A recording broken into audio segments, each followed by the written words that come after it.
Domestic ক্রিকেটটা ধরেন আমাদের মানে পুরা ক্রিকেটের প্রাণ আসলে। এইখান থেকে ধরেন যারা ন্যাশনাল টিমে না খেলে তাদের জন্য খুবই ডিফিকাল্ট হয়ে যায়। এটা আপনি সব ক্রিকেটের কথা চিন্তা করেন, অবশ্যই খুবই ভালো একটা উদ্যোগ আসলে। সো এইটা আপনি অন্যান্য দেশের সাথে কম্পেয়ার করতে গেলে আপনি দেখতে পারবেন যে ওই জায়গা থেকে আমাদের সাথে মার্জিনটা অনেক বেশি পার্থক্য থাকে আসলে সবসময়। তো সেই জায়গা থেকে একটা গ্যাপ পূরণ করার একটা প্রচেষ্টা আসলে। একই সাথে যখন আপনি ফার্স্ট ক্লাস ক্রিকেটে আপনি ম্যাচ ফি থেকে শুরু করে বেতন বৃদ্ধি করবেন, ওই সময় আপনি আরও অনেক ক্রিকেটারকে পাবেন যারা কিনা আরও উৎসাহনে এই ফার্স্ট ক্লাস ক্রিকেটটা খেলতে চাইবে। সো এটা খুবই ভালো একটা উদ্যোগ আমার কাছে মনে হয়। এইভাবে হারটাকে আসলে আশা করেছিলেন একদিন আগে? না, একটু হয়তো বা কম্পিটিটিভ হইতে পারতো আসলে। আপনি ফার্স্ট ইনিংস থেকে দেখলে আমরা ব্যাটসম্যানরা ফল করে গেছি। সো যেখানে তারা বড় বড় পার্টনারশিপ করছে সেই জায়গাগুলো আমরা মিসগাইড হয়ে গেছি। তো আমার কাছে মনে হয় যে ওইখানে যদি আমরা আরও দুটো বড় পার্টনারশিপ করতে পারতাম, ম্যাচে আমরা সবসময় থাকতে পারতাম এবং একই সাথে খেলাটা শেষ পর্যন্ত একটা রেজাল্টের দিকে যাইতো আর কি।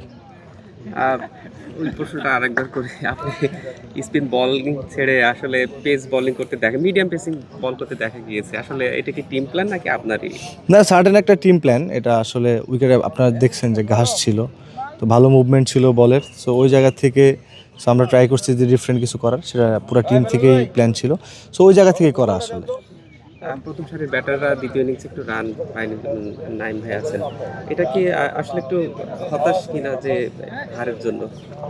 না, ওই যে বললাম আমাদের মানে এক্সিকিউশন ঠিকঠাক ছিল না আসলে। যদি আমরা পার্টনারশিপ করতে পারতাম, তো ব্যাক অফ দ্য মাইন্ডে এটা ছিল যে আসলে লং টাইম ফিল্ডিং করার পরে একটা টায়ার্ডনেস ব্যাটসম্যানদের মধ্যে থাকে।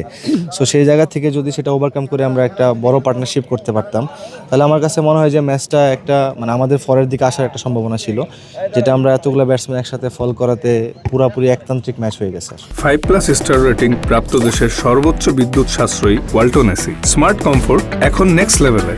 আপনাদের ম্যাচ ফি বাড়ানো হয়েছে এবং একটা বেতনেরও তালিকা প্রকাশ করা হয়েছে।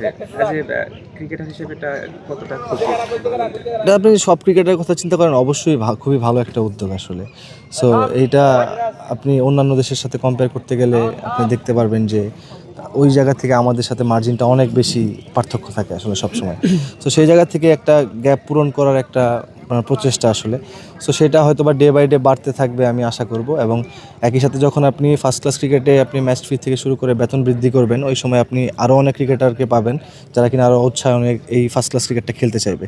সো এটা খুবই ভালো একটা উদ্যোগ আমার কাছে মনে হয়। দেখ, একই ব্যাপারটা প্রিমিয়ার লিগ নিয়েও। প্রিমিয়ার লিগ এবার হবে কি হবে না এটা নিয়ে একটা টানাপোড়েন ছিল, কিন্তু দেখা যায় যে ক্রিকেটারদের যারা প্রফেশনালি খেলে তাদের সারা বছরের রুজির একটা বড় সোর্স থাকে প্রিমিয়ার লিগ, সেটা মাঠে করাচ্ছে, এটা নিশ্চয়ই স্বস্তির ক্রিকেটারদের জন্য। অবশ্যই, এটা আমি আগেও অনেকবার বলেছি আসলে। তো এটা আসলে ডোমেস্টিক ক্রিকেটটা ধরেন আমাদের মানে পুরা ক্রিকেটের প্রাণ আসলে। এইখান থেকে ধরেন যারা ন্যাশনাল টিমে না খেলে তাদের জন্য খুবই ডিফিকাল্ট হয়ে যায়, তো তাদের মানে পারিবারিক বা সাংসারিক জীবন মানে যাপন করতে আসলে।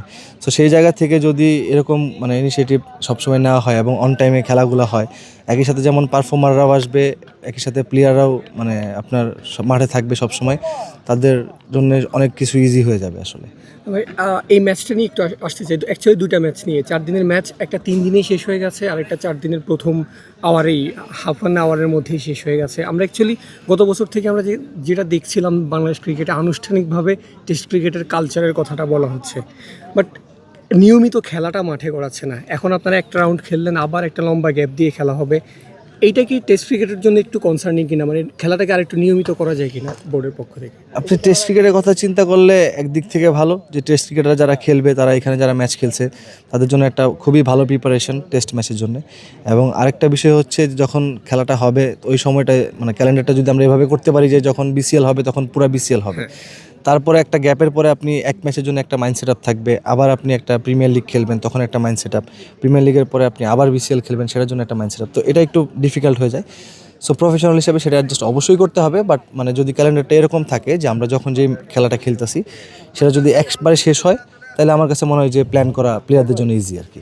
সামনেই premier league, as a Mosaddek তার পার্সোনাল গোলটা কি থাকবে ভাই টিপিএলে?